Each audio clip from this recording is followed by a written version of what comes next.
Hi, I'm Dr. Nicole Lipkin, and this is the Hey Kiddo podcast where we talk about all things parenting. Today, I'm speaking with Hilary Katz about Mean Girls, or rather, preparing for the challenges of social relationships in middle school, especially preparing for the Mean Girls. Hilary is amazing. She's a licensed clinical social worker and has been doing work with kids, families, couples, and schools for over 20 years.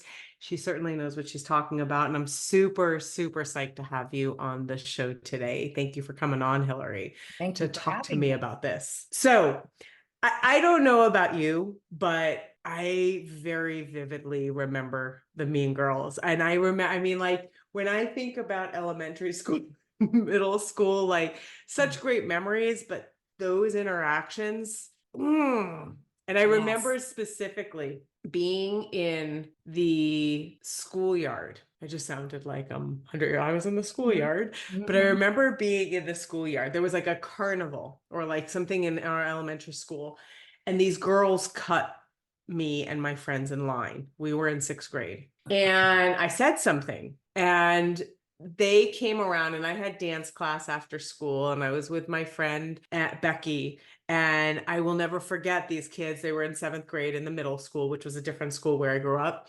And they came around to the schoolyard while we were waiting for dance class. And this mean girl threw me up against the wall. I remember wearing this big, like, I remember what I was wearing, this Oh big puffy gosh. pink sweatshirt.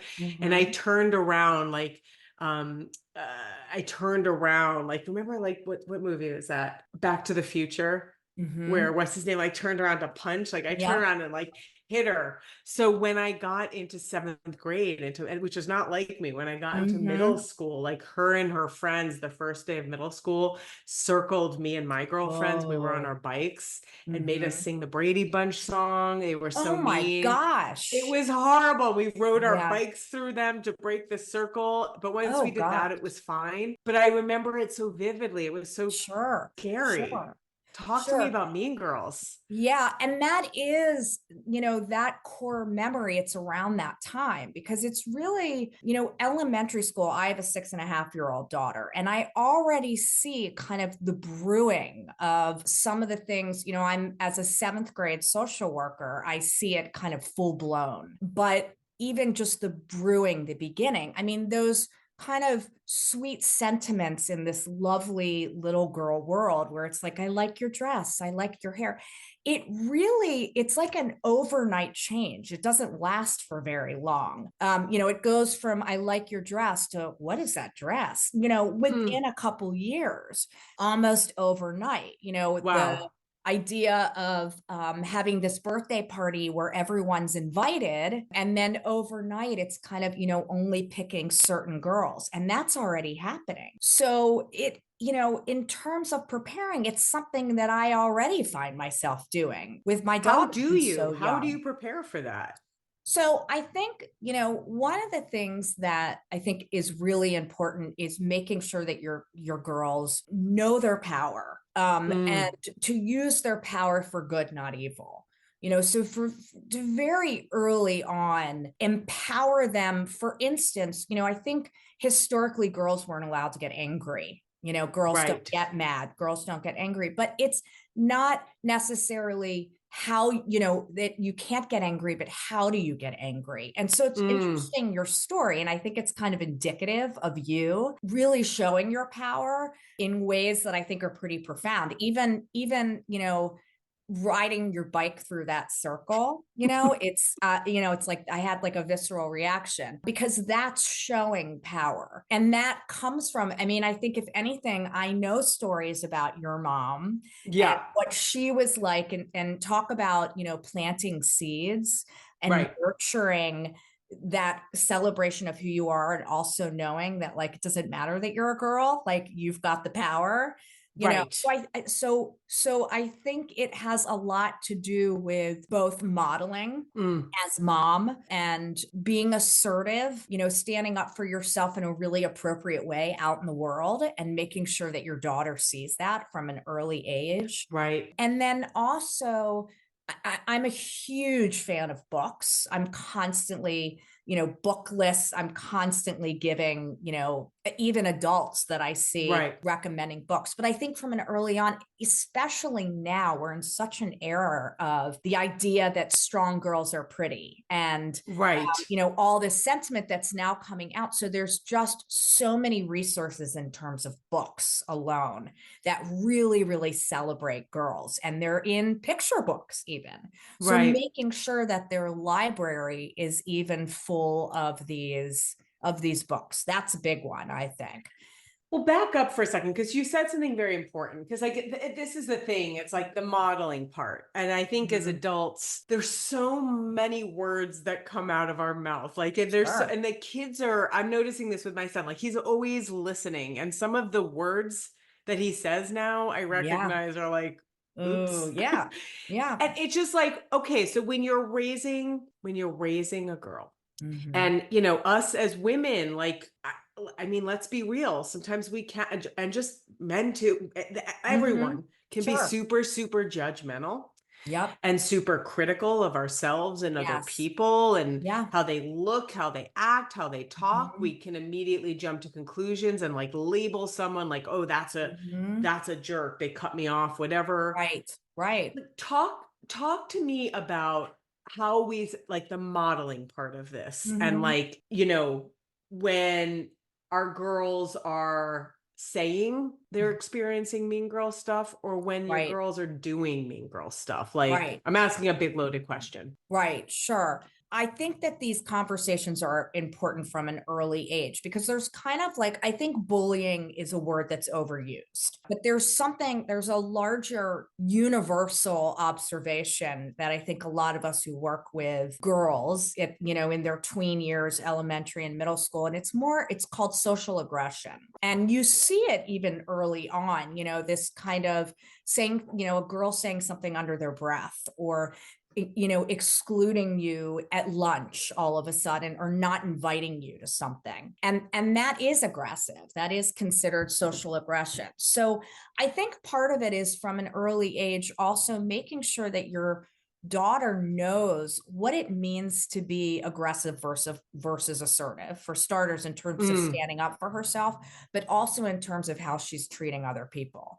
And it What is is the difference in your opinion? right. Like, how do So you communicate that? so I think for me, and this is something that I express to my daughter a lot, is if someone, for instance, is being mean to her and she doesn't know how to respond, that humor can be a good way. Instead of saying, what did I do wrong? To be able to say, what's up? It seems like I'm really irritating you, or hey, knock it off. Don't talk to me like that. To do it in a light way that isn't aggressive, but she's asserting herself. So that would be a way, or gosh, that doesn't feel very good when you say that to me.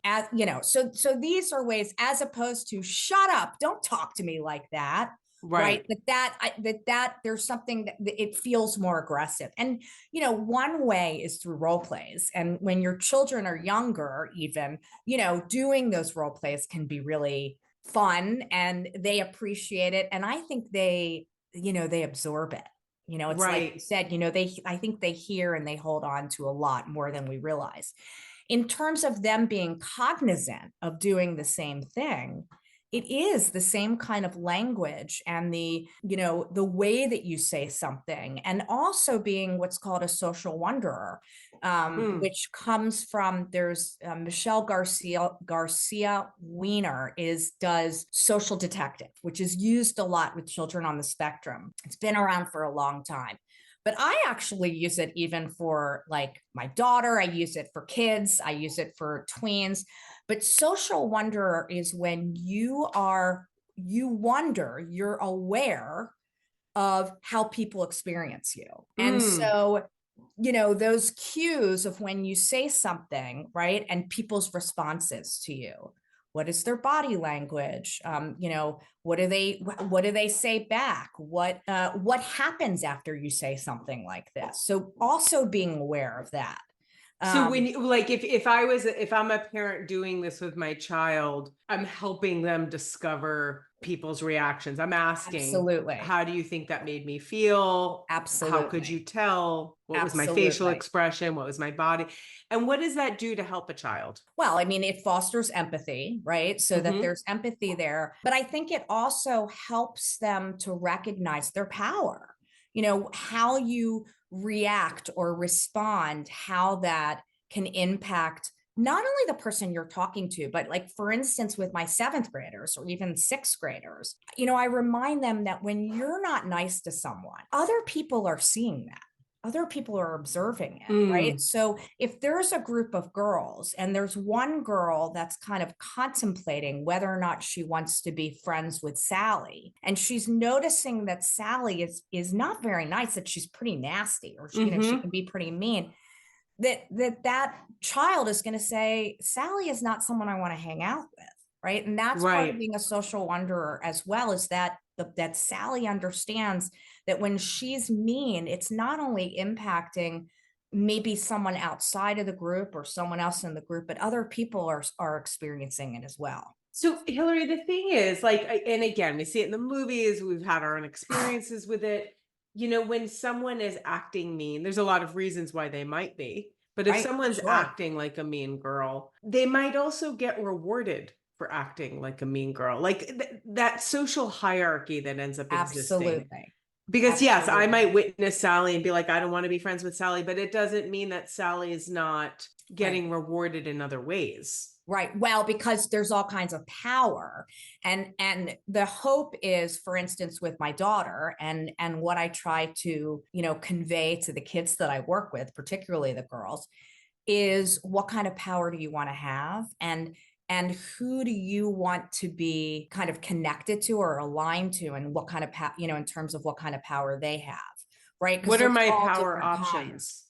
Well, you've got the power of intimidation, right? So, like someone who's powerful, who has power because they're queen bee, and you don't want to mess that. It's like better to Mm-hmm. be, friends with them than not. Or the power to kind of internally to say, I'm not hanging out with this person.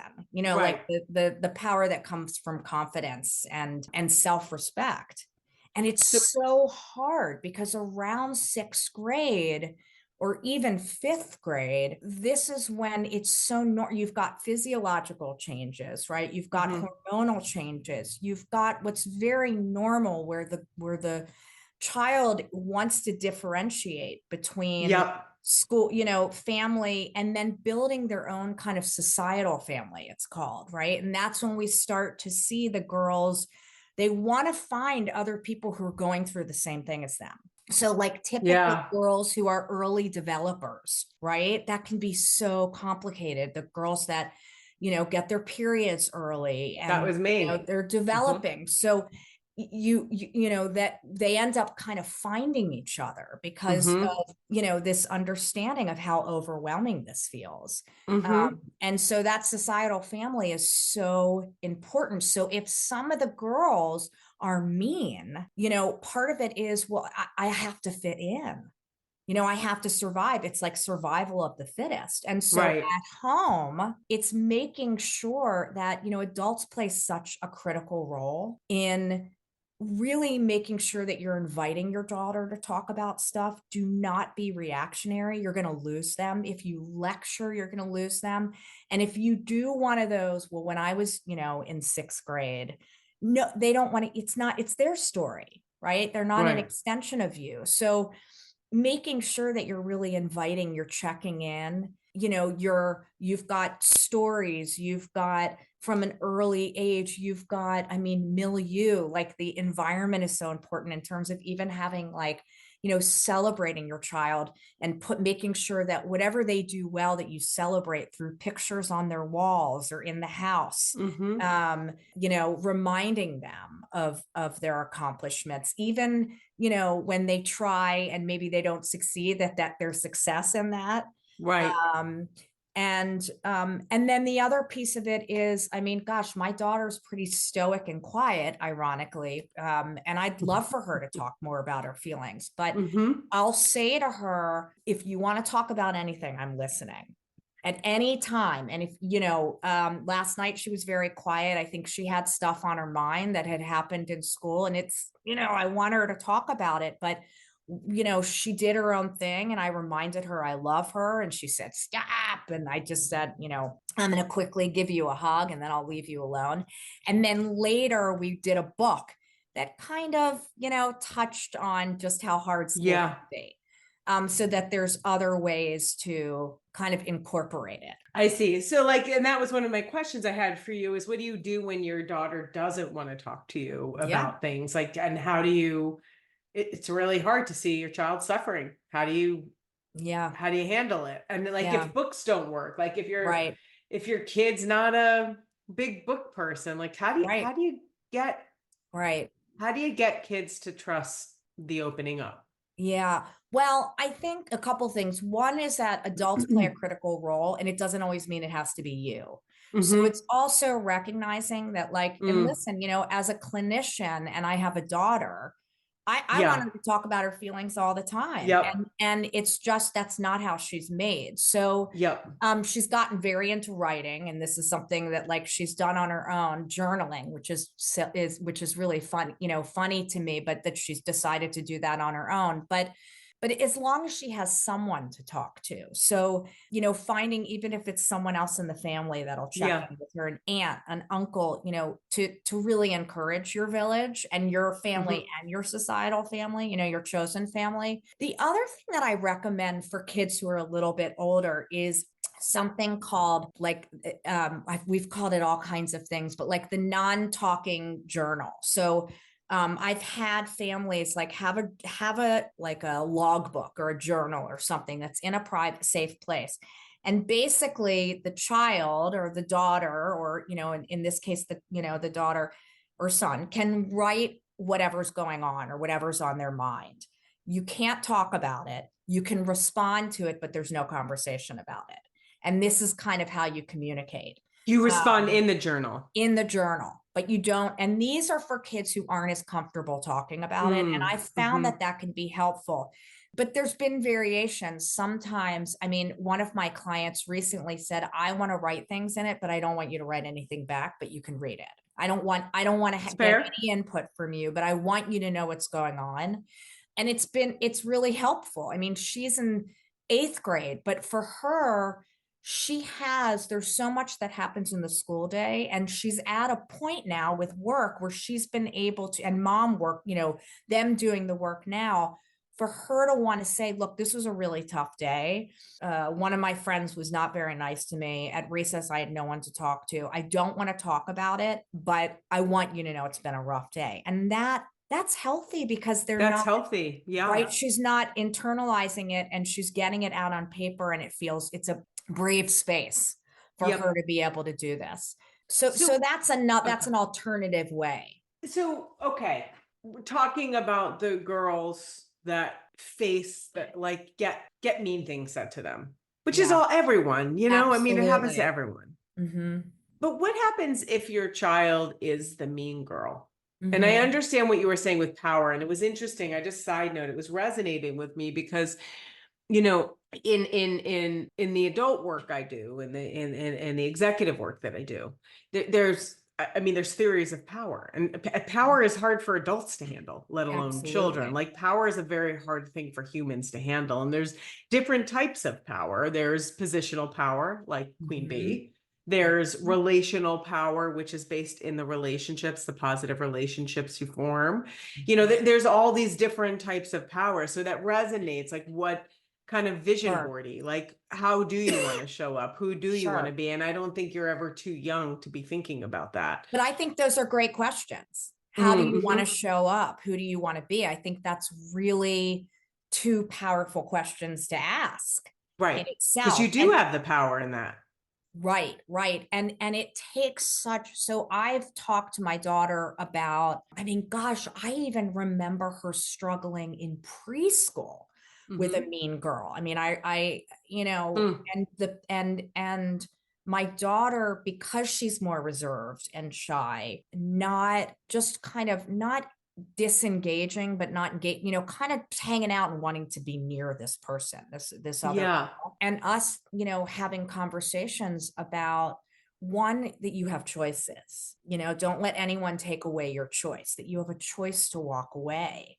Mm-hmm. And what courage it takes, how brave you are to Mm. walk away, Mm-hmm. even if it means that you won't be sitting with anyone at lunch. Right. But what love you're showing yourself. I mean, we talk about brave and these are words early on that are brought up in Yep. books, and right, how brave you are to, you know, and to make that choice, because it can be a scary choice. Oh, it's Um, yeah, right. it's horrible. It's Yes, horrible. yes. And I see it, I see what happens with as sixth graders come in. And I think, some of the things that I think are really important to talk about with kids before they enter middle school with girls is that there are changes. Mm. You're going to different classes. You have more than one teacher. There's more kids. There's Right.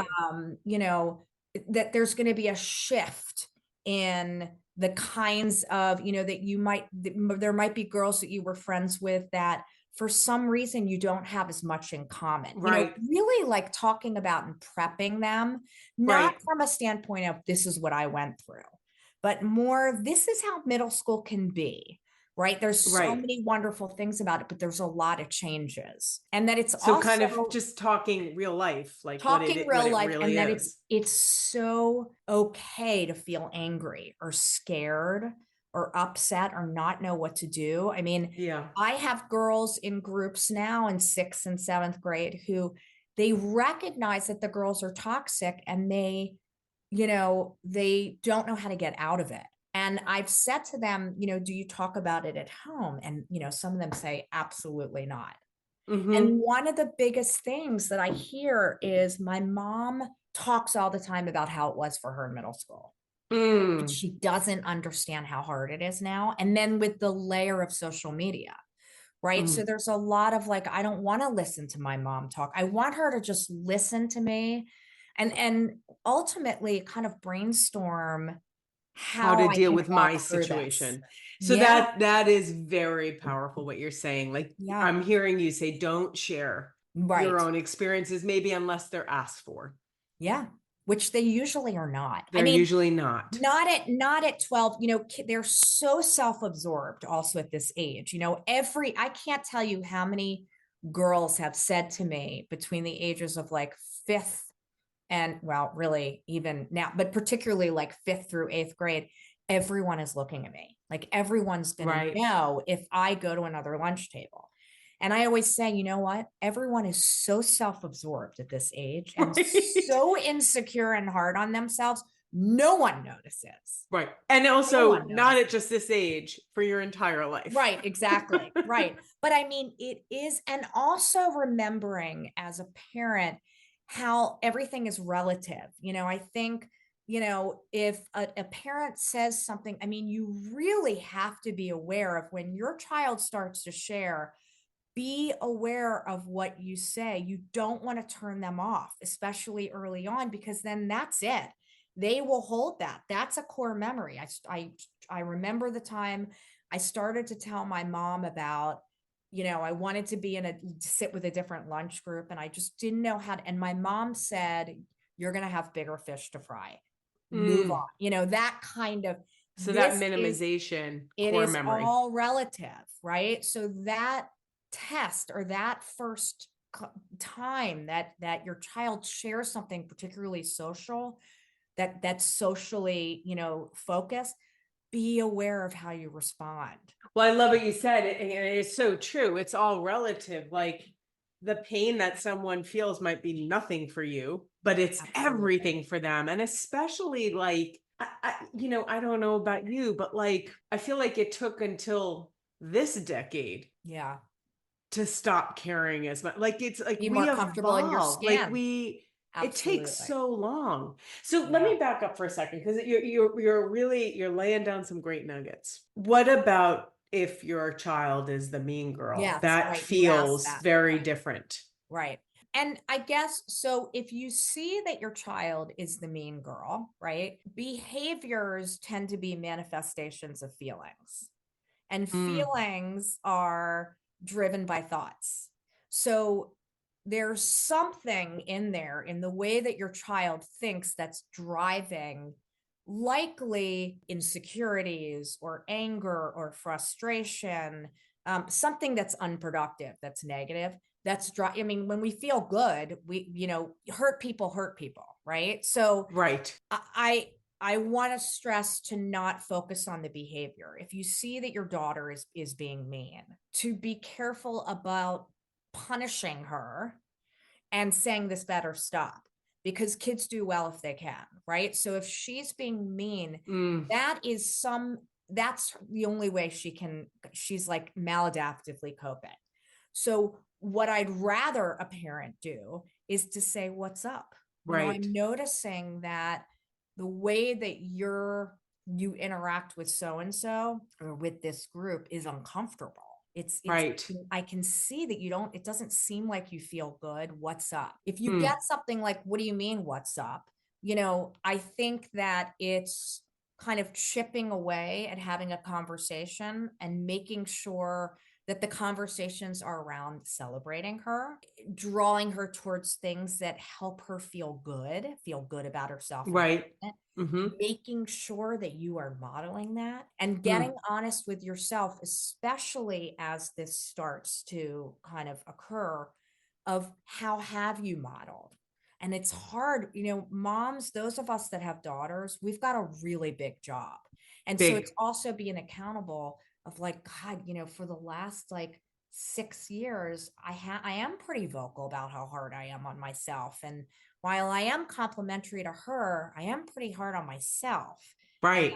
you know, I do get, pretty irritated and I kind of get aggressive with, it's getting real with Yeah. yourself. I mean, whether we like it or not, Yep.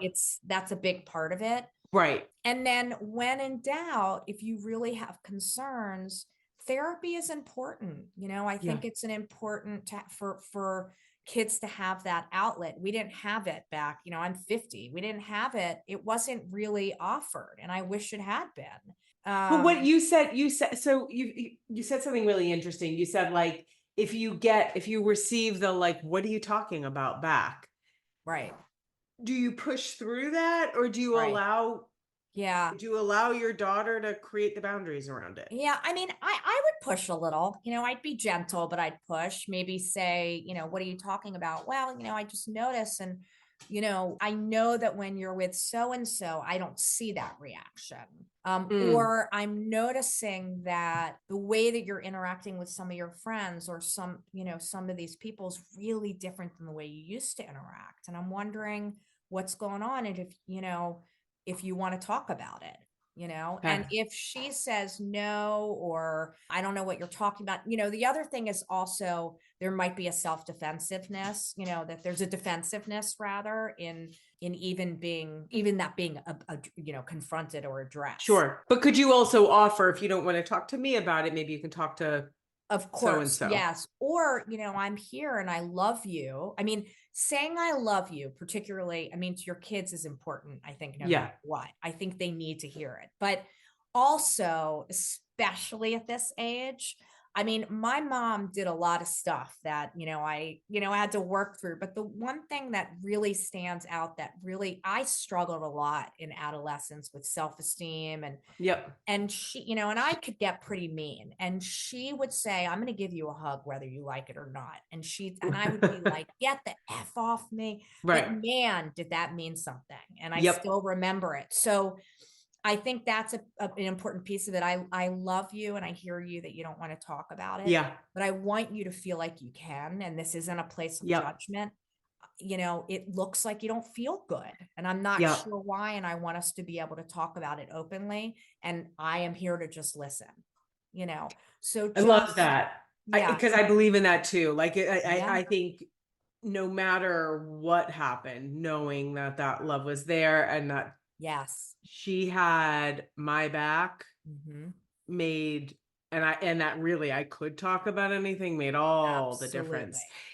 You mentioned, you were talking about your personal experience, like with raising your daughter, and that you're very complimentary to her and uplifting to her, but that you're very critical of yourself. So, Not me, but if a parent does. oh, I'm okay. I'm very aware. I mean, but I know because of how I grew up and I see it, I think we have such big jobs as parents, right? No Yeah. matter what. But girls, Yep. there's I think it's interesting because I'm an older mom. And so I think that I all the hard on myself. It's like what you said, that like as you get older, you're more comfortable. The hope is that you do the work and you're more comfortable in your skin, and that's projected kind of out in the world. We're not, but no one's perfect. I'm sure I say things. I'm Sure. far from perfect. But I do think it's really important to get honest with yourself about how your own social How you one, talk about yourself and how how you you relate. talk about But what do yourself, you how, do? yeah, But what do you do? I think because that's so important. And there's things that we say, and there's ways we treat people. And again, driving in the car, things that might slip out when absolutely. we're angry. But when you notice that you've been hypercritical with yourself, or that Yeah, you've not been yeah, the nice, whatever, that you're modeling stuff for your yeah, child, once you do recognize that, yeah, what do you do to help your daughter understand yeah. your growth? Yeah, I think that that's a really good conversation to have. That there's that, gosh, I was thinking about, sometimes I kind of think about, and we've talked about this before. I've talked about it with my daughter, what it would be like if I was my mom, Mm, and what it would feel like to have me as a mom. And, it kind of sparked this whole, these thoughts about how I can be pretty hard on myself. What's that mm-hmm, like for you to hear? Do you ever, mm-hmm. and some kids have said, because I've done this in family therapy also, or I've done it with my own daughter. I'm used to it. You've always been hard on yourself, a parent, a child might say. And for the mother to not get defensive and say, wow, I think you're right. And Yeah. and then the other piece of it saying, what's so sad is I really like myself. And Right. and I realize that, sometimes I say these things and I don't even mean them. Yep. I don't even mean them. And I realize, gosh, like what an impression that must make on you and other Yeah. people around me. And it's also that social wonder piece of like, Yeah. sometimes we say things and we do things and we're so in our head that we don't realize how much that can affect people around us. And then say, do you think that, what do you do with that when you've heard that? So Mm-hmm. you've heard it all the time, what's that like? And, it's an interesting conversation to invite. I think that all of these conversations, I think you should always be trying to have them, like I agree. always. Even if they're not at the cognitive, even if they don't have the Absolutely. cognitive capabilities to understand it yet, like I notice, like when I talk to Charlie, like there's certain conversations I try to have with him, or like deep ones, like where I recognize a mistake I might have made or whatever. And I recognize just cognitively he's not there yet. Yeah. He's Yeah. not 5 yet. Right. But I still keep on having them, and Right. because it will he will be one day, and there's Right. little nuggets that are Right. like There's getting little in. nuggets. Yeah. I mean, I think that, and I've noticed with my daughter that she'll lose me pretty fast. So and I'm a talker. Yeah. But I do try to make it short and sweet. And at this age, I also love using books, and there's so many great books about girls and self-esteem and navigating Hmm. social issues. I mean, there's just so many out there. Yeah. And books are a great way because then it's not talking about, like, for my daughter, it's not talking about her, And like her friends. Hmm. Mary Jean the Worry Machine, I think is one of the Hmm. books. And like, why do you think Mary worries so much? Right. Her mom kind of seems like a worrier, so Yeah. even doing it in that way. And then also, I'll use humor where I might be talking about something and I'll say to her, I've lost you, haven't I? Like, you've Yeah. totally checked out. And she's like, Right. yes, you have, you need to stop, Yeah. but it doesn't mean I'm not going to bring it up again. I think that it normalizes, as from as from the beginning, Yeah. we're going to have these open conversations, and sometimes we're going to use humor, but I'm always going to ask, and I'm always going to care. I'm always Yep. going to tell you I love you, and whether you like it or not, I'm going to respect your body, but I am still going to give you hugs, Yep. that kind of Yep. mentality. And you can even say that. Yeah. I love it. Yeah. I love it. It's interesting. Like, and I think I've told you this. My mom was so good at this stuff. Like, she would have boy parties Yes. where we talk. It was tea parties where we'd talk about our crushes in elementary school, and it was so brilliant because, like, again, she was just getting us warmed up. She was just getting us super comfortable talking Yeah. about all the things. Yeah. Crushes were easy to talk about it, but then the other stuff would come out. And it was so brilliant because, like, when our problems got bigger and things got more complicated and we got a little older, like, That was a there was safe a place. place to go to Well, she talk. created a sisterhood. I mean, She that's what created a comes to sisterhood. mind when you talk Hmm. about that. And just to when you feel safe, and what that means to be able to Yeah, feel safe to talk about stuff to talk with, about to anything. find your girls, and to be able to Yeah, do that. And I talk about, I always say to my daughter, if you don't feel good, listen to that. You always deserve to feel safe and to feel good.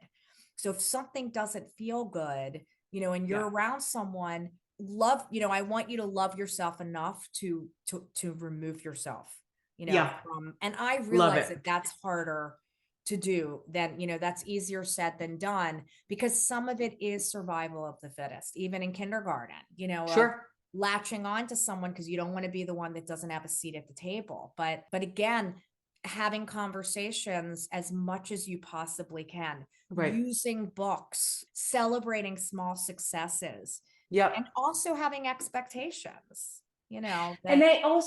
I also have to add, like, as much as it pains us when we watch our kids go through this, Mhm. the reality is sometimes they're not going to have a seat at the table in life. And Absolutely. as painful as it is, that's where that conversation is. So again, creating that safe space, creating that psychological safety. And Absolutely. sometimes you're going to want to be mean. Right. Sometimes you're going to want to Absolutely. be not assertive. Sometimes you're going to want to be Right. aggressive Because and anger's feel that. okay, and girls can get angry. Right. But Right. it's what it looks like. And there's a way to get angry in a way where you're not hurtful. And Where you're that not hurtful is to other by people. saying, I've had it. I'm not hanging out with you. It's not okay how you're talking to me. And saying it at the top of your lungs and walking away. Right. Hmm. That's not an aggressive way to, show your anger, Yeah. and that's the piece that's so, but and it has to do with modeling, and also just having these conversations as much as possible, being aware of how how Yeah. you're modeling, right? I mean, it's and trying so hard to not be critical or judgmental when they're in the middle of a story. The one other thing that parents ask me a lot is, should I kind of let them know how I think they should fix it? And Mm. I think that is, you have to be really careful. I mean, you don't want to be a helicopter parent, and you don't want to be totally hands off. So it's finding that. So something that, I've talked about with you before, collaboratively problem solving is always like a great way. What do you think what are you thinking? Like, how do you think you want to handle the whole, like, Jane thing? And if you are like, oh, when you're listening, from a collaborative problem solving approach, it's, that sounds really good. I like that. I'm wondering though, do you, like, here's my worry, do you think that if you say it like that, she'll, best, but do you think that she'd respond in a way that, like, it would be like you'd be able to talk to each other? Or do you think she'd just get really, just having a Right. conversation, inviting that there's So being reciprocity? curious, inviting the Absolutely. curiosity of Yeah. of like how might this play out, helping your Right. daughter think about how it might play out through Right. collaborative problem solving. I love that. I want to tell you a quick story. I have a Yeah. client who's 25 years old, a woman, and she's in a new relationship with a guy, and she's very close to her mom. And she called her mom she told me this after the fact, but she called her mom, and she had gotten in a really bad argument with her boyfriend. And she called her mom, and her mom ultimately was like, do you want me to call him? Her boyfriend. She's 25. And she was like, yeah, I mean, if you think that would be helpful. So, when she told me, I was like, ay, ay, ay. So, the mother ended up calling the boyfriend. The boyfriend, they had, according to my client, they had a great conversation, and she thought it was really helpful. And I was like, let's, talk about boundaries. But one of the most important things, and that's such an example of like helicopter versus hands off, is there's some message all the way down the line that mom fed her daughter that she doesn't have the ability to handle figure things. It out on her own. And so we want to do that. And part of that is getting uncomfortable and learning how to tolerate distress. And all of that is having a safe space to talk about it, inundating books, being aware of how you're handling things. When you do handle it badly, which I certainly have, to say, man, I really like, that wasn't good. That wasn't pretty. I don't think I needed to scream. They probably didn't hear what, I really needed. Screaming, like kind of talking back. But that's an example of just so many years of feeding this message. And then for the mother, not trusting that what she instilled was enough for her daughter to be able to handle it. So it's never too early. It's never too early. And I think one of the messages that I'm taking away here, it's like, we also really have to empower our children in general to understand that they can handle hard things. Absolutely. Like they're gonna be okay. Right. So we Hilary, may not, right? We'll have to be, cringing as it's happening. Yeah, it's painful for us, but like they can. Yeah. So Hilary. Yes. What would be your top 5 takeaways that you want? Actually, wait, before we do that, is there any question I did not ask that you would have liked me to ask? I think you got them all. Okay. I think you got them all. I think you got them all. You got them all. We covered a lot. We covered a lot. We did we went on an adventure together. So what would be the top 5 takeaways that you want parenting adults to listen to and hear? Okay. So here's what I was thinking. Here are the 5 takeaways. I thought about this long and hard, and here's what I came up with.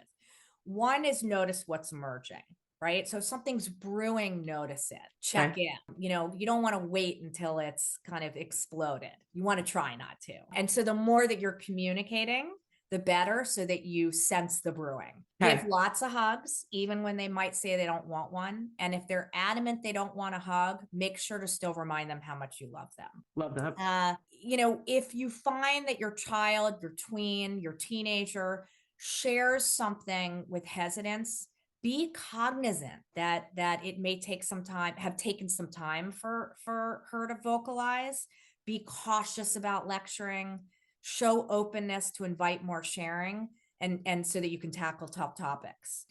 4, let them have their own story. Don't respond when I was in middle school or when I was in 5th grade. Don't do it, even if you want to. And set expectations, with the understanding that, you're setting these expectations because they can do it, that it's important for people to know, for your kids to know, I've got expectations. I'm not going to tell you not to do that because I know you can do it, right. So set expectations for 5. This is great. Hilary, thank you so much. This was it was so great talking to you about this. This is such a big one. Yes. Girl power. Thank you so much. It was wonderful having you on our show. Okay. Right. Thank you. Thanks for listening to Hey Kiddo. If you like what you hear, give us a review wherever you get your podcasts.